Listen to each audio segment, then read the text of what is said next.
They've just got so much personality. They're quiet, they're confiding, they're incredibly beautiful. They've got character. The way they just sit there in the tree and just munch away so quietly, hour after hour, and the little soft little noises that they make to each other. There's so much mystery about them as well. Almost every day that you go out and look for them, or that you see them, or that you even think about them, you're coming up with something new, you're finding out something new. That's a begging, that's a young bird begging, I guess, a juvenile begging. The trio up in there. Yeah, right. And he's last year's juvenile and they're not going to feed him, they're just ignoring him. Yeah, he's still giving it a crack. So the Biliirrgan project focuses on Gumbaynggirr, Yaegl and Biliirrgan country in 4 local government areas. So Nambucca, Biliirrgan, Coffs and Clarence on the mid-north coast and north coast of New South Wales. So that's an area of about 15,000 square kilometres. Because it's so far away, I'm thinking... We are reliant upon Glossy Squad members, mostly volunteers, to go out and gather information about the birds and keep their eyes and ears peeled. And over the last couple of months, Glossy Squad members have spent literally over thousands of person hours watching the birds.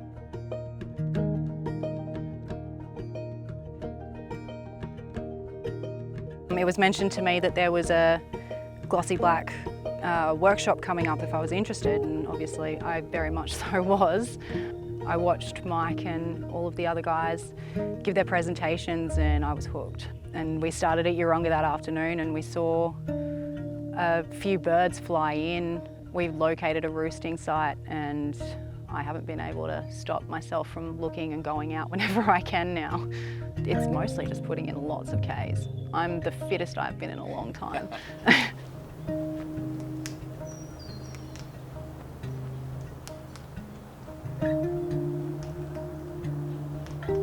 I've been fortunate enough over the last 16 years to see glossies here. I walk up a fire trail along a ridge and I see them from time to time feeding in the she oaks.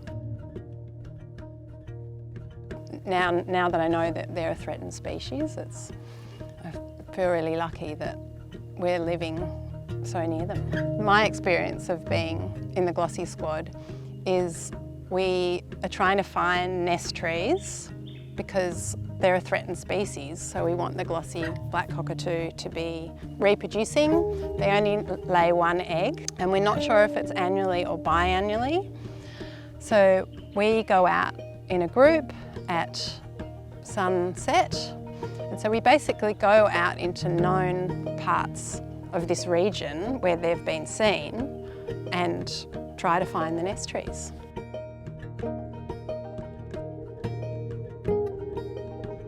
We know a lot more about the birds than we did when we started. So Glossy Squad has found 3 active nest hollows in the Biliirrgan project area.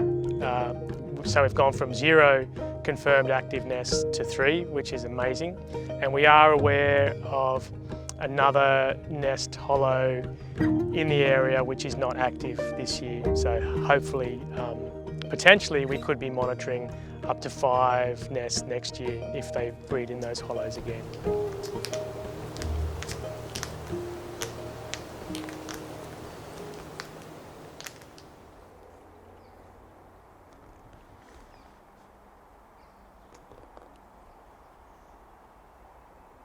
Yellow-faced honeyeater. It's a pretty cool story. A local guy, John, was walking his dog, I think, in the afternoon, and the male glossy flew over the top, and John had known what was going on with the Glossy project, so he called Brian. Brian rallied the troops. Yeah, I think it was Kiralee was right under that tree, and she saw the female come out as the male was coming in, calling. He's coming back.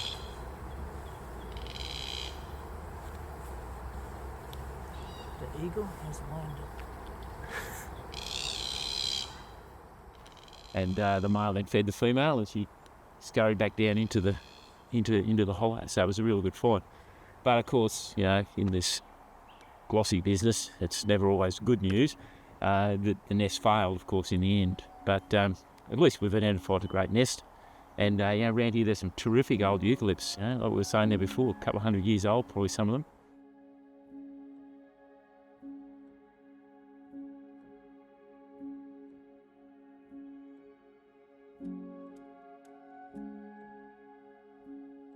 My job is just to keep an eye on them, to keep the puddle filled. So tell us a little bit about this puddle. What is it and why is it important? The very important puddle. I've lived here 21 years and they've been coming here as long as I've been here, and coming to not just that puddle. When it rains, there's quite a few puddles around, and they'll drink just in this little area, sort of 20-metre radius. They'll sit for a little while and then they'll drop into the water and have a drink, and then, like I said, at a point they'll just go, they'll head off into the roosting area. One that comes is a female that is absolutely covered in yellow, and she's absolutely gorgeous, and she stands out from the crowd. There's one that's got very distinct markings on her wings, which she's the only one I've seen like that. It's got like a stripe on her wing. And there's Elvis, of course. Elvis is our lone male, who is just black as black and gorgeous. He hasn't found a mate yet, so we keep an eye on him as well. But there's a little plastic feeder over there. He's the only one that will drink out of that, so I find that interesting. The last 3 years I've realised how blessed we are to have them here. Prior to that, it was just an everyday occurrence for us. We didn't realise how important or how significant this very important puddle was. And it's just, to me, learning from the people who've been here lately, learning the skills to keep track of what's happening in this spot. Until a few months ago, or 2 months ago, we had no idea where they were nesting in our part of the world. We didn't know of any nest trees in a huge area. If we know where the nest trees are, then we can protect them so that people making decisions about land use, planners, fire planners, can incorporate that knowledge into their planning and make sure that those trees are protected. And we're also hoping to go out with community members and rake around the nest trees that we know of in the lead up to the fire season, so that if any bushfires do come through, those nest trees won't have any fuel around the base and there'll be a greater chance of surviving. Going out in a bird group is quite nice for you, but what I find being a citizen scientist is it's a whole nother level of fulfilment, because I'm being in nature, I'm being out with the birds and a good bunch of people, but I'm actually contributing to help a threatened species, so it's deeply fulfilling.